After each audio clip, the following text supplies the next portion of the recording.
We finally made it to Rivendell, and more importantly, so has Isildur. After the passage of so many years, I have come at last to Rivendell, as was my vow. I can now know rest these long centuries later. Never did I think this day would come. The shade of Isildur wavers before you, shimmering in and out of view. With a great effort, he remains to give you these final words. The tale of Tarandil has stirred something in me, and I can dismiss it no longer. I know the struggle he faced, the conflict that caused him such distress, and I find that I can understand. I do not forgive him, but I understand what caused him to fall. He was my son, not of blood, but a son all the same. Some measure of his wickedness must be traced to me, for was I not the man he would strive to be? Shade of Isildur wavers again, his attachment to Middle Earth made tenuous by fulfillment of his ancient vow.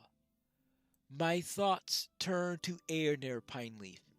Tarandel fell to darkness through the arts of the blade of Lebanon, one of the Nazgûl, and not the greatest nor the most evil. But Eärnur fell to the Lord of the Nazgûl himself. Eärnur spoke of the torments he endured in the dark place, and I dismissed them. The blood of my brother Anarion ran through his veins, and I chastened him for not resisting. I cursed him for his failure. I who might have ended the reign of Sauron forever, and could not. I regret my words. Eärnur should not be left to rot within Minas Morgul Pineleaf. Did I say he died as Gothmog? Nay, he died as Eärnur, descended through many generations from my brother Anarion, who perished in the fields before Barad-dûr. It is my hope that the body of Eärnur will be recovered and given a king's rest. This is my final request, Pineleaf. Farewell. Farewell. Whew. Isildur and the ring came to Rivendell long years after he so vowed. Now both are gone from the world. It has been an eventful journey for them both, but there's one more thing I must say to you, my friend. I spent the latter half of the ride to Rivendell considering what I may have missed within the Black Book. The glass shard from the beacon of Barad Curon revealed no further secrets to me, but I felt certain that there was more to learn. Had I overlooked some trick? At last I have determined my error, and while I am ashamed to admit it, even the very wise will sometimes make mistakes of this fashion. I was so focused upon the writing of Voane that all else was obscured, as if I were blindfolded. That is how I missed it. Voane's handwriting is very distinctive, and as I scoured it for further clues, I quite ignored the drawings which decorated the margins of several pages near the end of the tome. I saw no meaning in these pictures, for I thought that mere embellishment, and yet, hidden among these illustrations, I found and recognized further dwarf ruins. I did not see them during my previous studies because they were not written in Voine's hand. Someone else wrote these runes, hiding them in plain sight. I have now translated them, Pineleaf, and can properly tell you the ending of Voine's tale. Are you ready to finish our study of the Black Book of Mordor and close it for good? Oh, yes, I am. What secrets did she add to the halls of memory? I wonder. These runes were not written by Voin, but his wife, Bojena. I am named Bojena, and I am of the Jaruka. I met Voin, who would be my husband, when I was young and my beard was but a shadow of what it is today, and I did not count him much of a dwarf. I was only with the passage of years that he earned my love, and now we have a son. Tazco is his name, and already I have filled his ears with the stories of his father's adventures. But he is young, and to him tales are just tales. Ask an old dwarf the tales of her youth, and she may not remember them.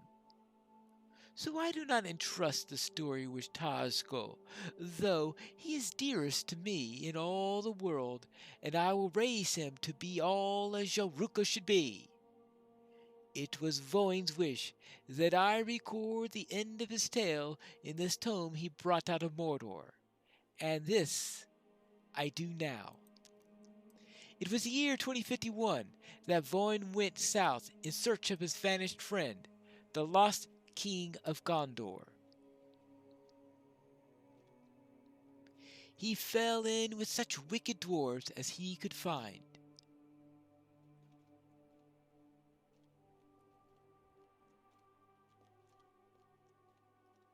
In their company, he made his way past the bounds of Mordor.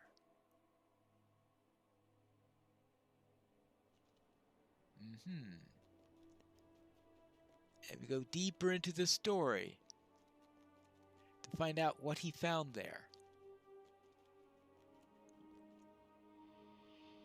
A nasty place, that's what he found.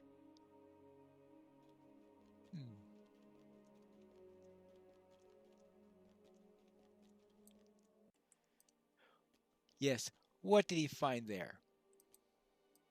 For 12 years he remained in Mordor, and when he finally returned, he was not the same. The time he spent among such wickedness in the Black Lands and the citadel of Minas Morgul took their toll upon him. No one could have survived such an experience unchanged. But by my beard, I say none could have done better so than my Voin. All right? I miss him every day.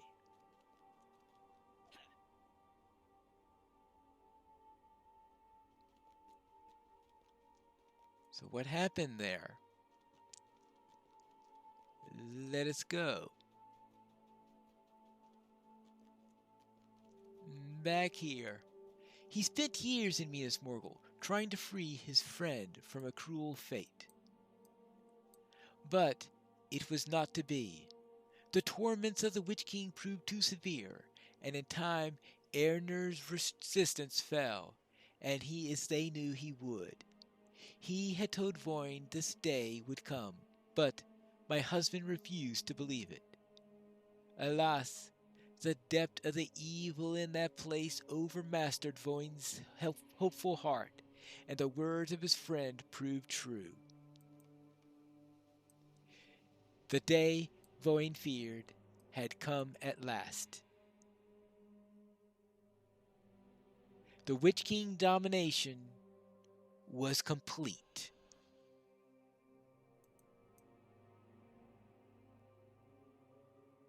Eärnur was given new raiment and a new name.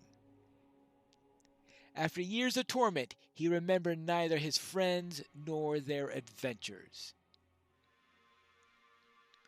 Voin was but one wicked dwarf among many who served in Minas Morgul.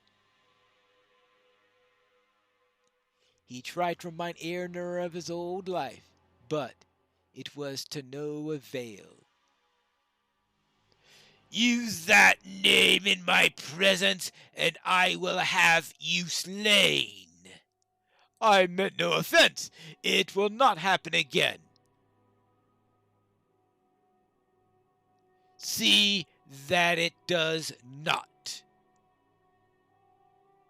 Tell my master I will join him presently at Bar Natha The Mistress of Lamentation has a task for me.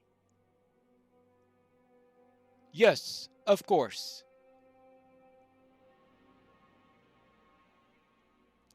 Thank you for your mercy, Mordorith. I know it was painful for him. Voin knew the time had come.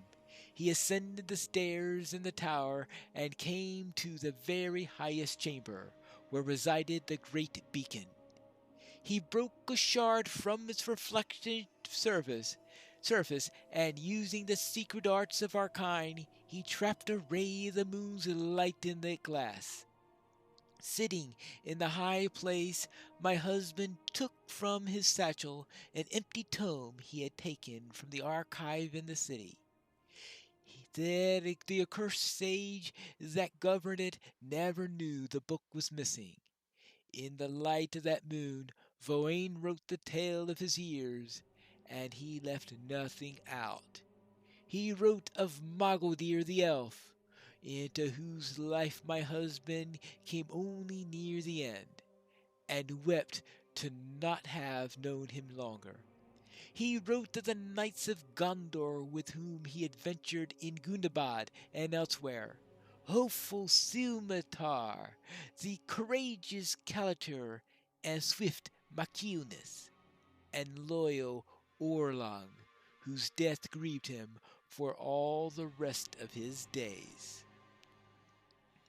But most of all, he wrote of Eärnur, the lost king of Gondor and his dearest friend. It would be the only record of the man Eärnur had been before he fell into the net of the Witch King. When Voin would find no more words to write, he found a plain coffer in the city and fashioned 2 keys to open it. One of the keys he kept, the other he set beneath hammer and broke the end. He presented that broken key to the wraith that he had once been his friend.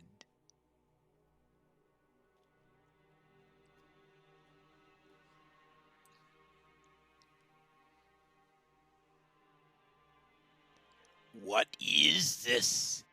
I need no gifts from Morgul slaves. This gift is not from me. It is from your master. The Lord of Nazgul wants you to keep this key on your person. It will unlock a mighty weapon, a weapon that cannot be overcome. The weapon's called truth. This key is broken. There is naught it can unlock. The tests of your master, are no concern of mine. I have done my duty, Mordorith.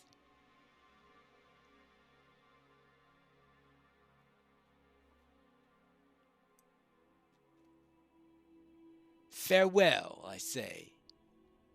Farewell. Voin left Minas Morgul, then walking as he was his master, and he could not be stopped or harmed.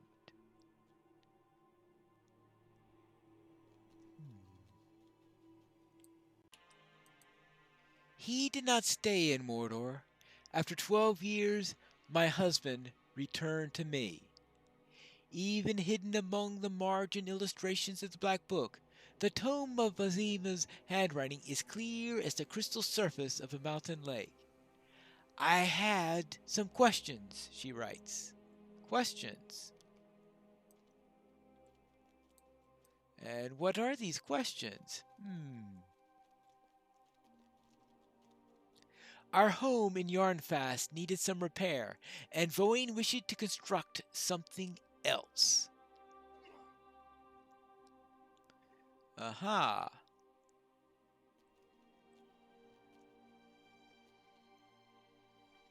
And let us see. Well, we can guess what he constructed. Aha. Yes. Voin wanted to build a secret chamber in which to hide the book he had written. The chamber took many years to finish. It was his life's work, and into its construction he poured every part of himself. On the walls he carved the song of the Far Gothol, for that was the dream he set aside for the love of his friends and the memory of their struggles. But it still captured his imagination. Often I would enter into the hidden chamber unnoticed and find him staring at the song, humming to himself. More than once I would interrupt his musings and hear him speaking softly in the dim light. "One day," he would say from time to time, "one day." Our son Thasco was born in the years following his father's return from Mordor, and he delighted to play in the hidden room, but eventually Voin grew cross and forbade his son from entering. "It is disrespectful, Thasco," he chided the boy. "This room is a crypt.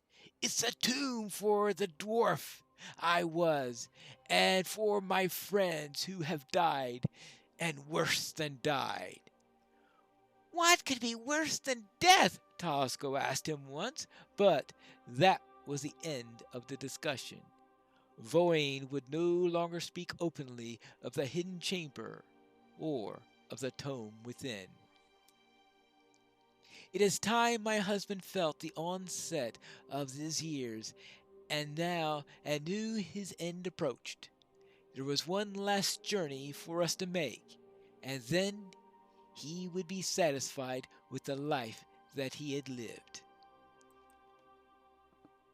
The three of us journeyed westward to the Grey Mountains. "It has been a long journey, but I have a few steps more to take. I trust you both know you all have my love? Good. Good. Keep the deeds of the Joruka close to your heart, Tosco, and live by their example. You will be a strong dwarf and brave, stronger and braver than I have been, I expect. I'm proud of you, my son. Take care of your mother, and see that she wants for nothing. Bojana, you are more dear to me than you know, and these years have been better than I deserved. Take care of Tashko, and know that I will bear the memories of our time together wherever these steps take me."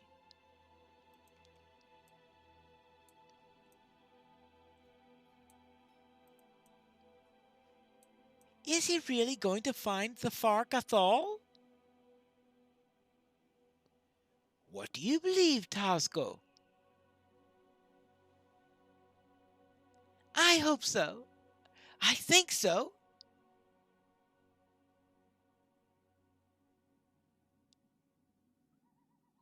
"Farewell. Farewell."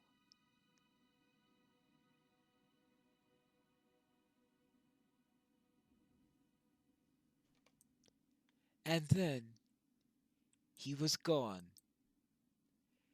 We returned to Yarnfast. My husband was right. Tosco grew to be a fine, strong dwarf, and as the years passed he proved an able help to his mother and to the rulers of the Iron Hills. He spoke often of the great deeds of Joruka past and present. Voin would have been very proud of his son. I placed the tome my husband had written in the hidden chamber, and sealed the door. I entered that secret room less and less often as the years went on, and in time I stopped going inside at all. Tosco does not remember the journey we took to the Grey Mountains with his father, but every now and then he asks what I think happened to him. "He found the lost city of the Far Gothol," I told him, and he smiles. "And why should he not? Voin survived Mordor and Minas Morgul and defied the edicts of the Witch King himself. I think if anyone could find that lost city, it would be my husband." Now I feel the passing of the years, as Voin did, and I know my time is nearly ended. I have come into the hidden chamber one last time, and I will write the conclusion of my husband's story in the manner he wanted. My friends defied evil, he said to me, and I do not want them forgotten. I promise to conclude the tale, and now that I have done so, I will set this book down upon the table, and sing the song my has been carved upon the walls. I will leave the hidden chamber, and seal the door, and then I think I will sit for a time, and think of Voin.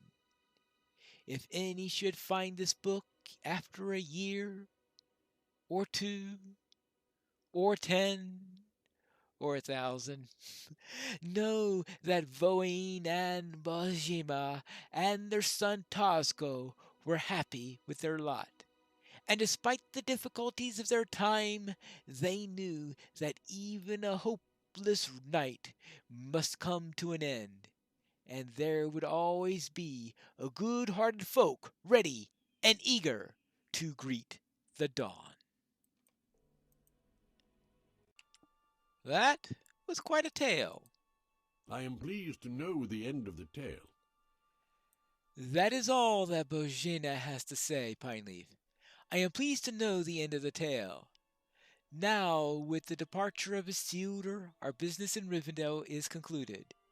Aragorn will have need of us in Gondor, for evil still lurks within Minas Morgul. Reminded of Isildur's last request, you tell Gandalf that the son of Elendil repented of the words concerning Eärnur, and hoped his body might be recovered from Barad Curon. Gandalf mirthfully raises an elbow. It has already been done, Pineleaf. Aragorn, that is to say King Elessar, commanded that Eärnur's body be recovered from Minas Morgul before I began the northward journey to Rivendell. Why? Actually, it was quite simple. Eärnur was a king of Gondor, he said to me. He should return to the land he loved, and that loved him. I saw the wisdom of it, and did not gainsay his words. Within the hour, guards of the citadel were dispatched to Barad Curon to carry out the king's command. They found the watching stones outside the tower abandoned, and passed within without any objection. Eärnur's body was borne from the city and returned to Minas Tirith. He was laid to rest in the tomb of his fathers on the silent street, and at last he knew freedom from the shadows of Mordor and the long reach of Angmar. Gandalf nods thoughtfully and raps his staff upon the ground. Well, I think that is story enough for one journey. I thank you once again for your company on this long road, my friend, and I shall seek for you when next I have cause. Until then, farewell. Should you have need of me before then, look for me in the lodge of our good friend Grimbeorn, whose hospitality cannot be measured. And yes, even if it is grudgingly given. There is one more question I have, Gandalf. What are we going to do with that book? Yes, I have been expecting you. Yes, together we have unearthed every secret hidden within the Black Book of Mordor by Voin and Bozhena, the long-distant dwarves who authored it. Only one question remains. What is to be done with the book now? I see a number of possibilities, my friend. It was Keel Tailspinners who gave the book into our keeping, and his claim is perhaps the strongest. Voin and Bozhena were his thrice great-grandparents, and if the book is to be kept by anyone still living today in Middle-earth, we might do worse than a Jaruka relative of its authors. But there's another interest to be considered. The Black Book of Mordor contains a great deal of information that would be prized by scholars concerning the history of Gondor and the fate of King Eärnur. The book is truly deserving of a place of honor in the houses of lore in Minas Tirith. The scholar Covadil would gratefully accept the donation of it, and in that way, Foin's wish for Eärnur's struggle to be remembered in futures would truly be fulfilled. There is one other claim to the Black Book, though. Indeed, the nobility of this claim might be doubted, but I believe it is still worth considering. I speak of the claim of Karazgar, the Weeping Warrior, who asked that you steal the book and deliver it to him. Yes, I know of your encounter with him at the old ford. I chose not to say anything, but I'm pleased my trust in you was not misplaced, and we were able to decipher the last of the book's mysteries. Why, when then might we entertain Karazgar's request, Pineleaf? Why, it is for the very reason we know what the book says, and he does not. He believes it contains the secret to preventing his decline or securing his power, but it does not. It does contain a great deal of confusion and mystery for one who does not know how to read it, and that is to say nothing of the trick with the shard of the beacon glass. What might he give up in exchange for a book that he thinks will be of use to him, but is not and cannot be? I may be academic questions, but those are always of great interest to me. So, I leave the disposition of the Black Book of Mordor to you, my friend. Choose who should have it, and deliver it either to Keel Tailspinner of Yarnfast, Covadil in the House of Lore in Minas Tirith, or Karazgar in the Old Fort. I leave the decision to you, and with this choice we will close the Black Book of Mordor for good. I thank you again, Pineleaf. Well, eeny, meeny, miny, mo. Well, if Voin wanted to be remembered, then a House of Lore would be a good place. So let's go to Gondor. Ah, here's Covadil. Hello. Hello again, my friend. Did the king's foil I gave to you cure your headaches? Ah, I have some more if you. Oh, you're not here for king's foil? Oh, what brings you to the House of Lore? Aha.